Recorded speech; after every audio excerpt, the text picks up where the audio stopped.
Are you swinging to Dubois could be favourite to win this? I don't know if he's the people's favourite. I don't Your favourite? I don't know if he's the booking favourite, and I don't gamble. But if I did, right now, if I had to pick one person to win in this particular fight, I'm slightly leaning towards Dubois. Simply because when I've looked at AJ recently, because I've done a bit of research on him, this is how I'm talking with so much confidence, and I've looked at Dubois also, and you look at the last several fights that they've had, AJ's had the softer ride in. Yeah. Dubois is the more natural athleticism about him. He's more loose than AJ. He would have done his research on AJ and he'll know how to beat AJ. I like the look of Dubois because, like I say, his last fight, he proved so much to himself in his last fight against Hrgovic. And Hrgovic is a big puncher, and he's a big strapping man. He's about 6'6", I think, 6'5", 6'6", and he's a big guy and he hits hard. And when he brought it to Dubois didn't back down or he didn't cower away. He just went, "Let's go," and he meant it. Often boxers will say that, and they don't really mean it, and then they get knocked out or they get hit with a shot and then they have swallowed. You see what I mean? Yeah. But Dubois, that didn't happen in that fight. I can't see it going the distance because they both hit so hard. And Richie Wardle once said to me, because he's trained Daniel Dubois, he said to me, "Dubois got the best jab he's ever seen," and Richie Wardle knows his stuff. If this fight is a battle of the jabs, then Dubois wins hands down. He wins hands down. And in my opinion, hits just as hard as AJ. He's quicker than AJ. Dubois fights in combinations. He throws combinations in. You don't see AJ doing that anymore.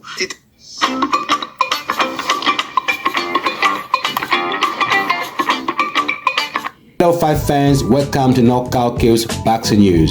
The boxing world is currently abuzz about Joshua and Dubois' fight, which is set to take place in London on September 21st. Videos featuring predictions and in-depth analysis of the two fighters, notably Anthony Joshua and Dubois, are spreading across the internet.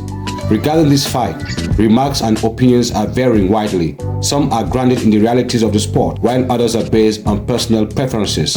However, the question of who has a better chance of winning this bout is still open, which is to be expected given that there are other unseen factors in boxing matches that can affect how a fight turns out, such as the boxer's psychological state, the level of preparation, and their physical condition on the day. Sometimes these elements have nothing to do with the boxer's real abilities. I believe that reasonable predictions should be based on these parameters than on personal preferences or the sporadic skills of one boxer over another based on his performance of the day, as boxing is a sport that demands a natural talent supported by scientific principles. Having said that, fight fans, allow me to kind of knock out Duke McKenzie's analysis of this fight. For me, Duke McKenzie appears to have no scientific basis for his prediction regarding the fight between Dubois and Anthony Joshua.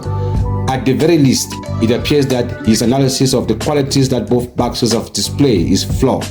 Given that Dubois was knocked out by the jab of one of the slowest fighters in the heavyweight division in boxing history, Joe Joyce, to the extent that he was unwilling to continue the fight, how can we believe his claim that Dubois is faster, looser, more flexible, and has the faster jab than AJ?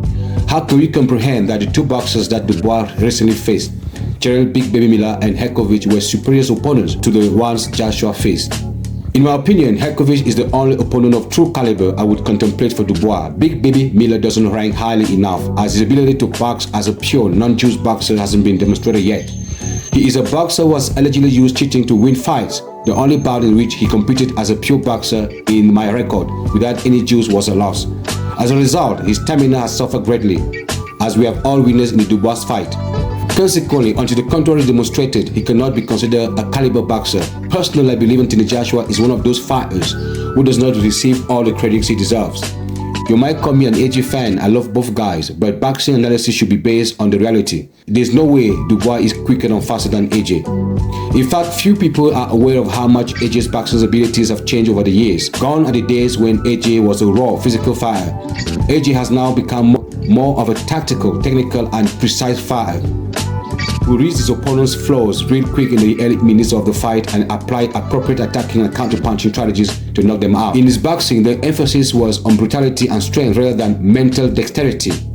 If this fight ends in a knockout in the first 4 rounds, maybe the world will soon realize how skilled, precise, and intelligent AJ is at boxing. So you can take this as my prediction. I'm out!